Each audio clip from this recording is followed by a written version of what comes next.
Hi everybody, it's Susan here, and we are in rural Maryland outside of Baltimore County, and we're here with a friend of mine who's an artist with a really interesting story I'm excited to share with you.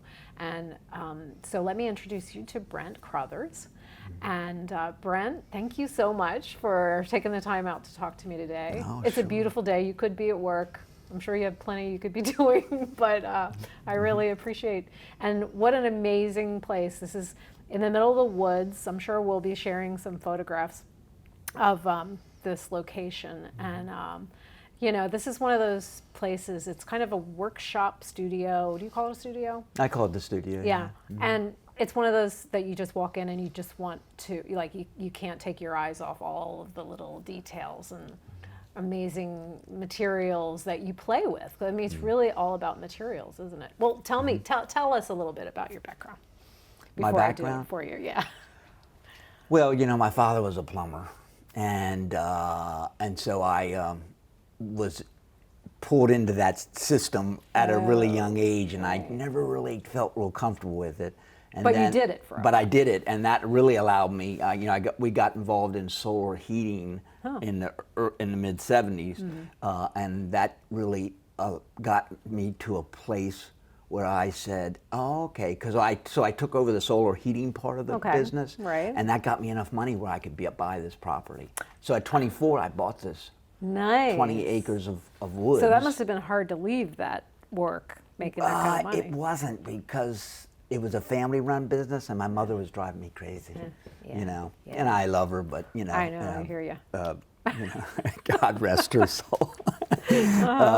And from there, I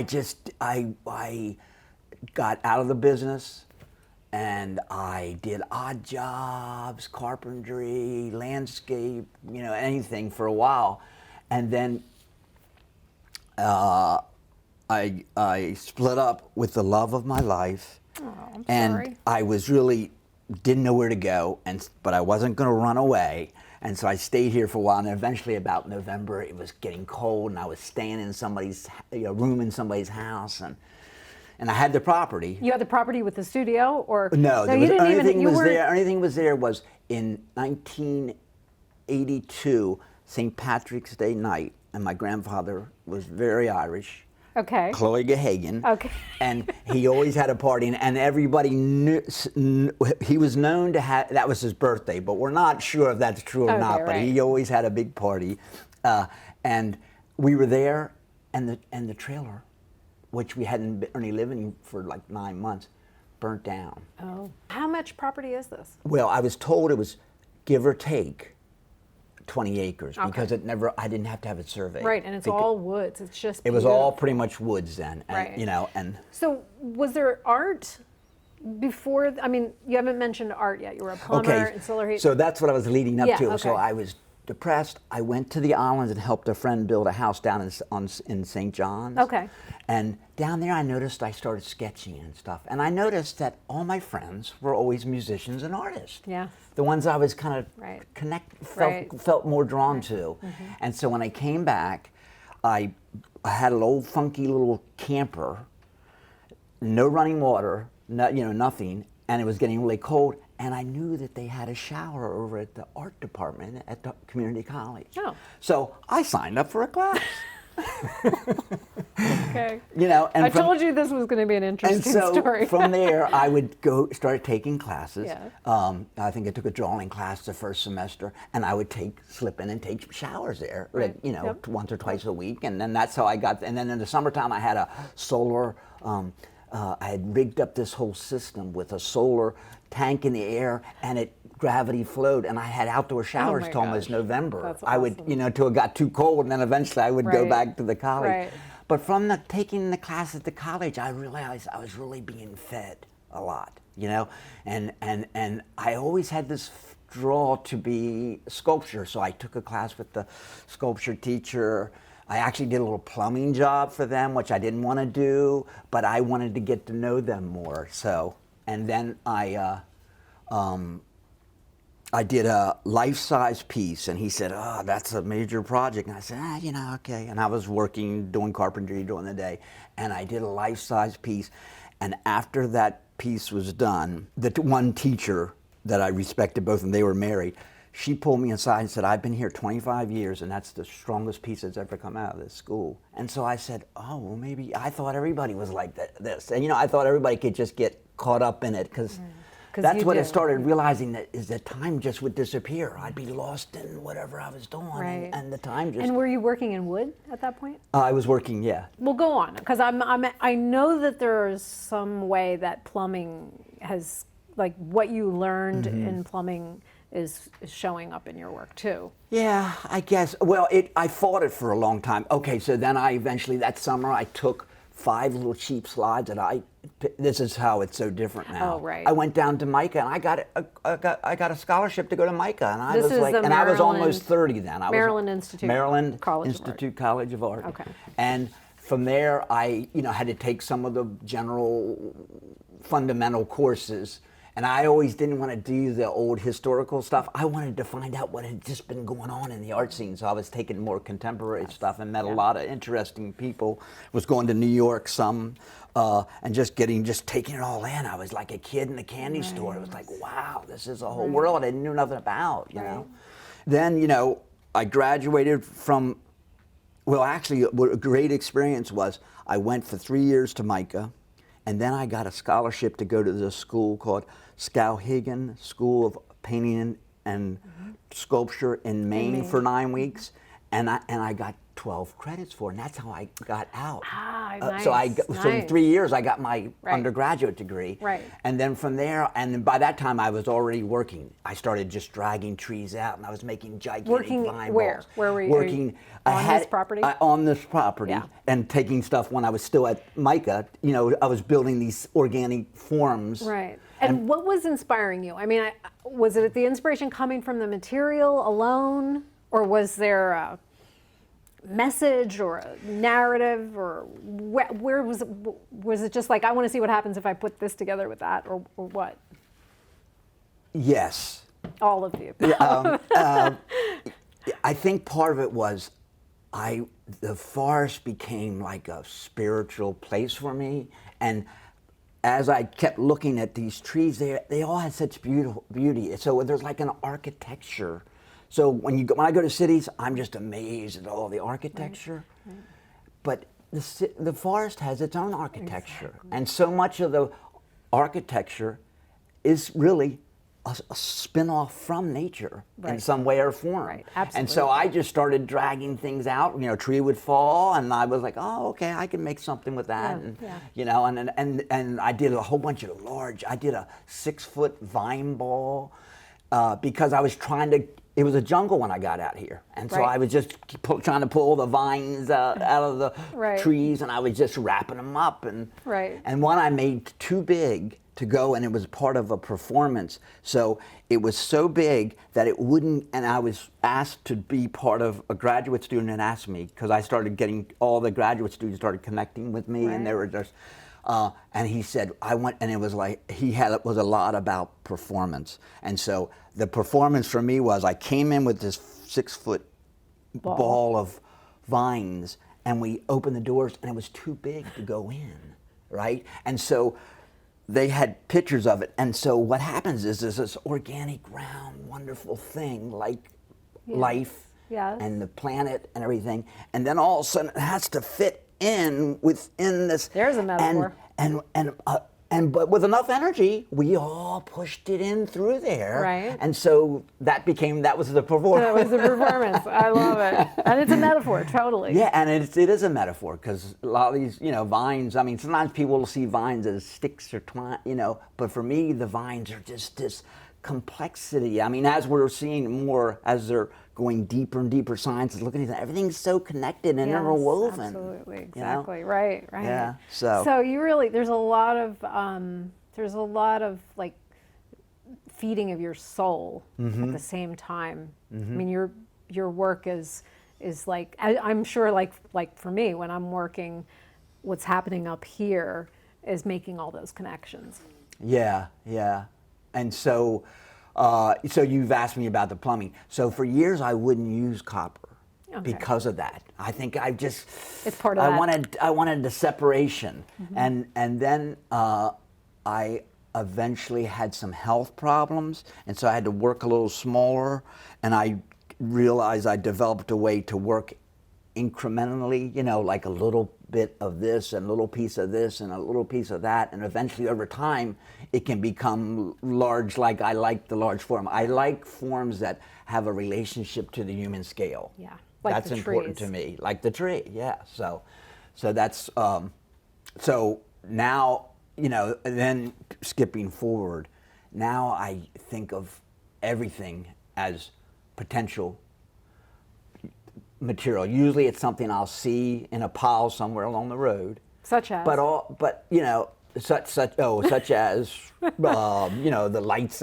you know, like the old Christmas lights and The garden hoses. the garden hoses, right? That first group And of you them know, came out of the. it's like when I saw what you were doing with them, the same as the tires, I thought, I have in the past seen things that I, you know, just thought the material was just so cool. Like you should be able to, like porcupine quills. I stole from a porcupine once. I mean, he was dead, but but they're just so beautiful all by themselves. But I didn't see the inherent beauty in those garden hoses until you started to work with them, and just all of the variety of greens and blacks and the smoothness and the linear quality and all that. So you're seeing it all the time, everywhere.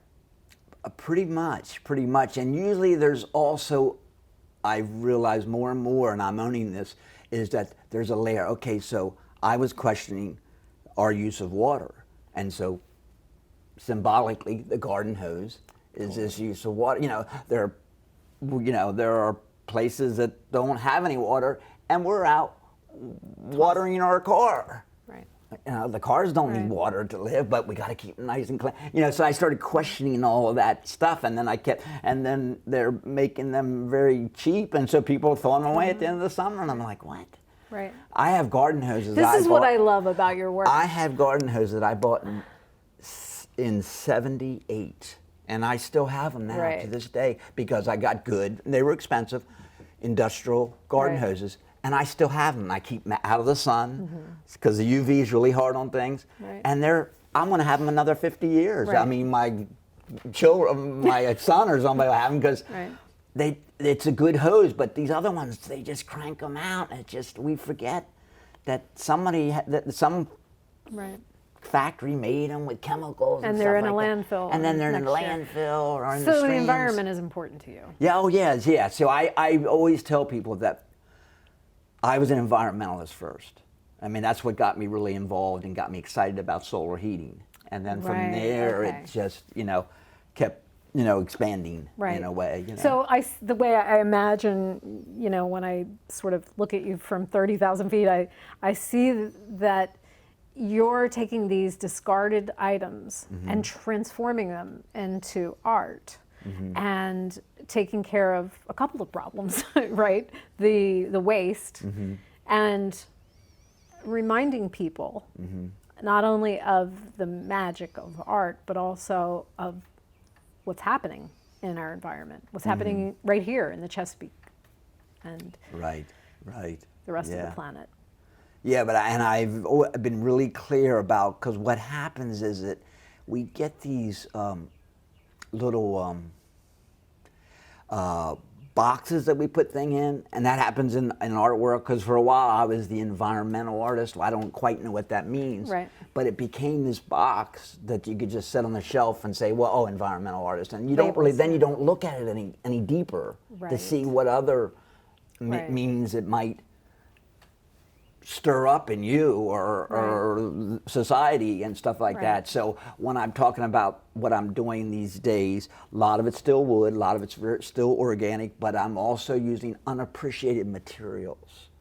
You know, because that's why if they were appreciated, they wouldn't be throwing them out. You know? And so, you know, and so did I think 20 years ago I'd be doing something with bowling balls? No. But somehow, well, one came and another, and I have always loved round forms. Round forms are just, they speak to me. And so, you know, all through my work, there's always been this sphere thing happening. Like the egg. But the eggs, they had another meaning too, didn't they? Well, the egg, I started doing the eggs. There was, so I had a health issue I wanted in the to 90s. get back to you about that. Okay, yeah. in the 90s. I had Lyme's disease. Ooh. But I discovered then also that I had hepatitis C. Oh, okay.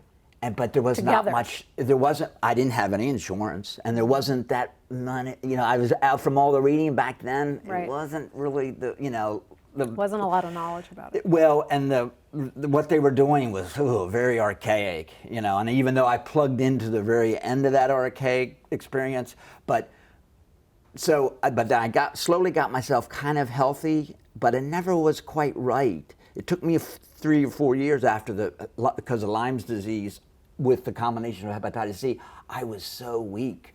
So I started working, again, in little small units. So if one day I could walk up and solder 2 keys together, baby, that was a great day, and then, But you didn't quit. eventually, you got you could do 5, and you got more and more, and the next thing you know, don't we all have to work in our limitations? It could be a limitation of the studio space, It or is. time, That's or true. health, or Yeah, so I'm not complaining. I'm just explaining the history of it. And then for some reason, I shouldn't say some reason. I think I was trying to figure out a way, how am I going to make a living at this? And so my wife said, well, if you get your master's, you could teach. And so I said, okay. So one of my teachers had pulled me in at Micah to teach. And I said, Art, I don't have a master's. He said, do you want to teach a class? And I said, sure, I'll teach it. Oh, I thought you did have to have that. Yeah, well, you're supposed okay. to, but he was the head of the department. He could do it. Okay. So I'm down there teaching, and the woman there was a new director of the graduate school, Reinhardt, Marin, who's running the thing. I had shown with her all over the place, and I went in and I said, Marin, I don't have a master, and she said, I didn't know you didn't have a master. Right. And she said, we would love to have you in the program. And so that's... So you started, that was your bread and butter. Well, that's what I thought was going to be my bread and butter. Okay. So the story keeps going, so that first semester, which was September 2001. Okay. Right? And so I'm teaching a class, Right. and I'm in graduate school, and September 11th starts. It happens. What we know, September 11th, and it was it turned the whole country upside down. I mean, everything just. And got you were in off. Baltimore. And I was in Baltimore, and it happened, right? Right. And some of the teachers were just scared. Freaking they were out. running, and Absolutely. I felt like, because I was a teacher there too, I hung around because I wanted to make sure, because the students they didn't know what was going on. Right. We're being attacked from everywhere. Yep. And then so after that, I started that whole series of what I call reinventing the wheel, which are Peace. people will call them peace signs, because I was commuting for the first time, really. And commuting's a strange thing. On I-95. You're in these little boxes and you're zipping along and nobody looks at anybody. And I'm like, I'm like all over the road. I'm always looking at people. Not so much trying, but just, or, you see something along the road. So, people after a while, they know to stay away from me a little bit, because I kind of wobble a little bit, because I'm distracted easily, Right. And so I decided that I would start making. At the time, I told myself I was going to make one for all. I can't remember, it's 3,000 or some people that died on September 11th, Right. and I started making one. And Okay, these are made out of tires. So I was taking the sidewall tires. Sidewall tires. So was the commute like seeing tires that had blown along the side of the road? Mm-hmm. Were you finding those materials, or was it? I think the strongest emphasis for me, yes, I saw tires around. You can go in nice old streams and you see tires. So in the future, like now, like it used to be, people would go look, oh, there's an Indian artifact. Well, I remember our that. artifacts are going to be Right. old tires. Right. And things like that. So there was that level. And then other thing was, I think that a lot of what led us to September 11th was about oil. Mm-hmm. And so what's the symbolic for America is the freedom machine, the tires, And so that's why I started using the tires as that connection. And then all the falling crosses, which I never knew that's what some people called them, was I started just using anything because that's us. There's all kinds of, we're all different. We're all different size, shape, colors, ages. And so I started just making them across. And then in my studio, I just started making them, and I would film them. And then eventually, there was this pile, and the pile started speaking to me. It was like this mound had became the thing itself, and maybe more important. So you're pretty open then in the process about where you're heading. There's not this is what it's going to be in the end, and this is what I'm making. It's more of a organic process. Yes, I mean sometimes get a little control-ish, and that's usually when the pieces aren't as strong. Every time. And so, but a lot of times I am open, that I have an idea, and I say, okay, I'm going to do this, but then as you're getting in there, the materials are going to direct you where it's going to want to go, you know? Yeah. I would find it difficult to not get excited about coming in here and seeing what you're working on every day, because there's just so much, texture, and like these trees behind you. They look like they've been stripped of their bark, right? And maybe carved even more? Yeah, what I did, I've done a whole series of these things, and What kind of tree is that? Those are cedars. Those are eastern cedars. Okay. Like everything, there's a story. Yeah. So the first big snowfall that when I was living out here by myself, a lot of the cedars get knocked over. Okay. Right, and then some of them snap, and so they're like, well, what can I do with that? So then I started, so the tops of those are the shovels. And I'm saying, how can I make something with the whole tree? Just keep going down. To use the whole thing. I had a period where I did a bunch of cedars where they had fallen down, and I cut them in half. And then I cut them in half again, and then I turned it inside out, so all the outer part was here, and it was beautiful, because now you have that red heartwood on the outside, but all the limbs and everything are in there, and it's just, it was beautiful. Yeah, like I can picture it. I haven't seen that one before, but so this isn't like you're playing, like I can imagine playing with sculpture that's like this big in front of me, but you're talking about huge, and like some of them have been equipment and and now as we age, I'm going to be 64 next month. The scale has changed a little bit, and unless I learn how to get funding more, that's a whole nother story. So then I started chiseling down a whole series down to what I call the spirit, the heart, the center, and exposing that, and it's kind of, when you first open up, it's like this beautiful pinkish purplish, and aromatic too, so it smells great. It smells great in here, And so I did one, and I called that one because when I noticed, and I've just been recently confronted with that a little bit, is that I wouldn't title pieces. But then eventually the title became really important. So I started making sure that the title would at least give the viewer a little insight, and then they could interpret it however they wanted to, in whichever direction. And that was called, Where's Your Forest? And it was just a round grouping of them.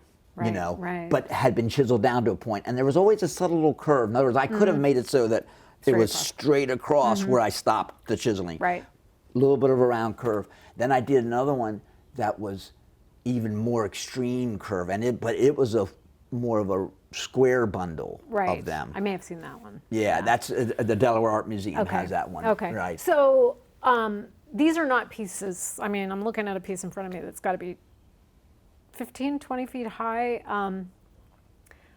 Where do they go? How do you get them there? Who buys this stuff? How do you find those buyers and collectors? Was that enough questions?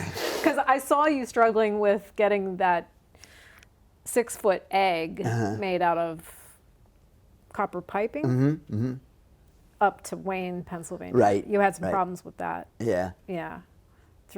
How much does that thing weigh? Oh, that's probably goes 350, 400 pounds or something. Right. Yeah.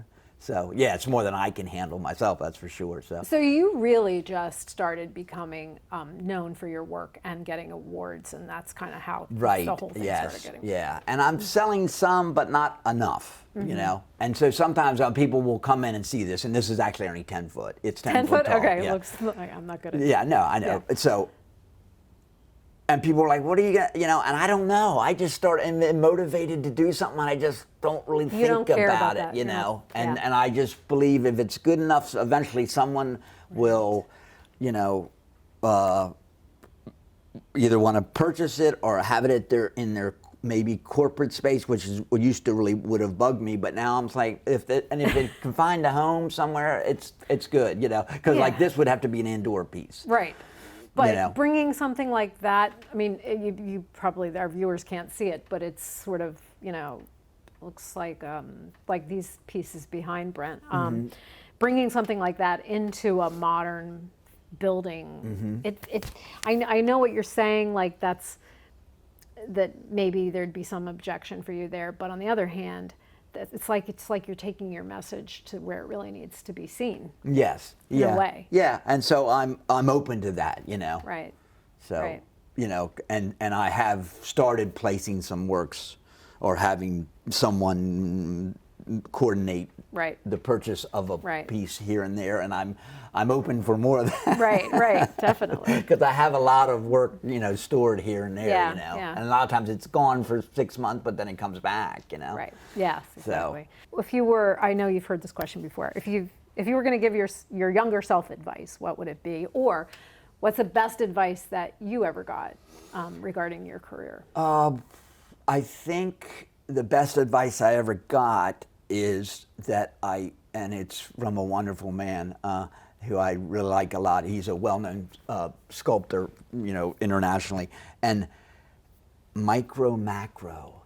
Yeah, I know that. Yeah, you know, he's saying like, and he had like, we went to do a residency with him, and he chose people to work with him, and one of the days was like, we're going to talk about galleries, you know, and we're going to talk about how to, you know, deal, and he was saying, if it starts off that way, that's kind of the way it's probably going to go the whole way. Oh, with a gallery. With a gallery, Right. or a business you're working Right. with, micro macro. If it's like that, you really can't change that dynamic. It might change, but Right. the fact is, you always keep it in mind, and especially in personal relationship or personal business things. If that's the way it goes, then don't expect it to get be. upset when it Right. When it's when still you're like getting that. a big plan and it's still going like that, Right. because he said that's what the way it Right. is, and I think that's a good thing for people to realize. If it was a fight or a wrestle at the Right. beginning, Or it felt kinda crappy. or the person wasn't very dependable, well, that's probably the way he's going to be Right. later on. Right, exactly. You know. Regarding your journey as an artist, though, what's been, you did tell us about some big shifts, you know, with health issues and things like that, but what's something that you could share that might be really helpful for someone in their journey? Like for me, what I'm hearing that's really resonating for me, because I know I need to hear it, is what you were saying about, I'm not really thinking about where this is going to go. I'm just in it, right? And I have a tendency to be in my head too much sometimes as I'm working. So what else do you feel is like super important in your process? Part of it is learning to trust yourself. Yes. You know, trust the intuition, you know, trust your intuition, you know. And that means sometimes, like, you'll have maybe put 2 or 3 months, maybe 2 or 3 years on a piece, and you have to realize that piece is not going anywhere. You got to let it go, or either cut it in half, turn it upside down, do something different. Right. And saying, okay, you know, I learned from that. That was a great lesson. Yeah. You know, Yeah. thank you. Yeah. Thank you that, you know. Yeah. And then as far as my career, I just feel so blessed because I've been able to travel. I've met great people. I've seen work, you know, whatever works that were just so inspiring that, and maybe it's because you ran into somebody that was a friend of somebody and they're an artist and they take you to their studio, and all of a sudden you see stuff that other people aren't seeing. So I just feel very It's great lucky. to be an artist, isn't it? Yeah, it is. It is. But it's not for the meager. No, absolutely. I mean, because it's I mean, here I am 64. I'm really not always making a full-time living off my artwork. Exactly. I end up somehow having to do another dance or do something to bring some money from somebody else. I really appreciate that honesty, because I think that's, it's doable, but it's not always comfortable. Right. Yeah. Yeah. What is it that would be important for you to know that the viewer's taking away from your work? Honestly, I don't always consider the viewer, but in reality, I am a viewer at times. You are. And so I think it's really important. I'm hoping that, maybe 100 people will see one of my pieces, and if 2 or 3 of them just pull something out, and it may not have anything to do with what I was thinking. Right.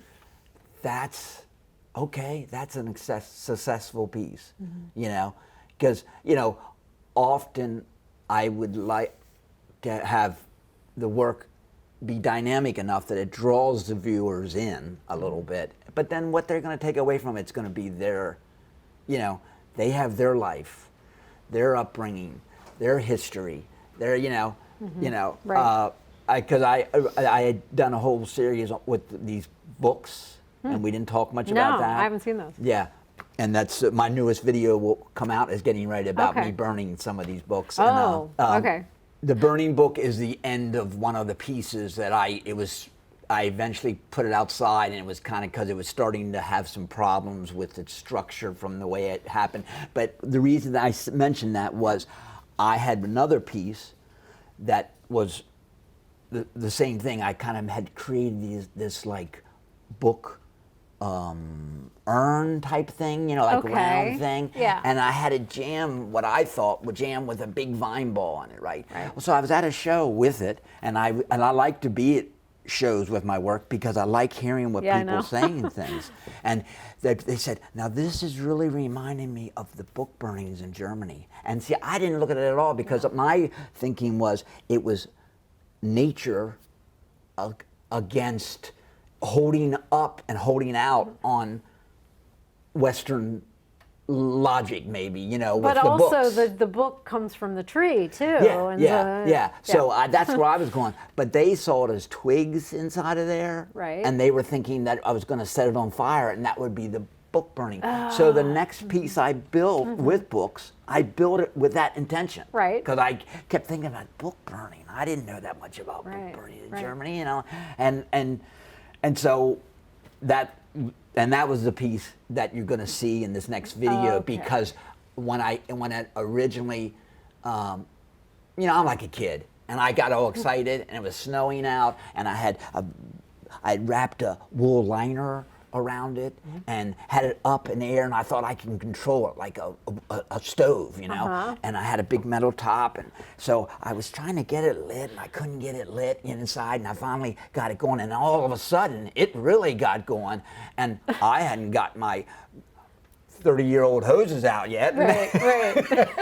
And I'd run and get the hoses, and I'd put it out, and it took 3 months to dry the books back out again because I had to really drench it down. Well, what happens, it kind of got under, so much of the burning had undermined. So it starting to lift to one side, and it never really, I only showed it one time after that. And then I put it outside because my studio was just getting too jammed with too many pieces.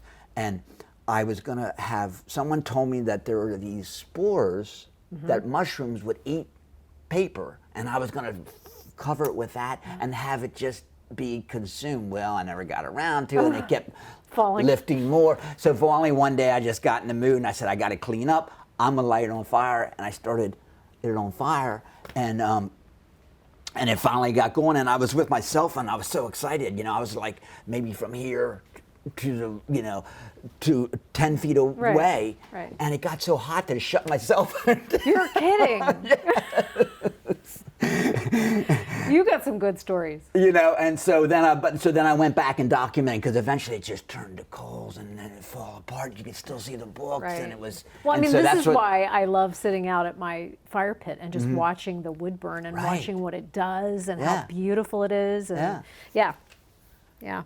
Yeah. So what people take away are all kinds of things. I mean, for me, I always respond first to the material. Right. First I see a shape, like the egg that's 6 foot, high, and then I get up close and I'm like, holy crap, this is like copper elbow joints, it's all put together, and it's like so intricate. And but then I might be thinking about, what's that mean? The egg, the water, what's that all about? The egg, you said, was kind of about rebirth. The egg was for me rebirth, because after my graduate experience, Right. I was just getting worn down and worn down, Right. and I went to Canada for our vacation. On the second day, I was gone. I was out, and I started getting a little depressed, because it was like, I never can do anything. I don't have any energy. So I eventually plugged into Hopkins and got into a study program, which I thought was going to kill me, because it was 11 months, and chemotherapy and all kinds of stuff. And now they've just come out now with this pill that you. This is for Lyme, or is this is for hepatitis C? For hepatitis C, now they just in the last year they've come up with this whole way, and you take a pill for a month or so, and it's gone. And I was like, they were like my covered God. you They with were leeches giving and me, all that. yeah. And they even told me, one day we know it's going to be something, but I just couldn't. I was just, fading. Yeah. I had to That's do scary. something to take care of myself. Right. And so after that, when I realized, okay, slowly I started getting a little bit of energy, I started creating little eggs, because it was like a rebirth of myself. And then the eggs, and then as I got stronger, the eggs got bigger. Right.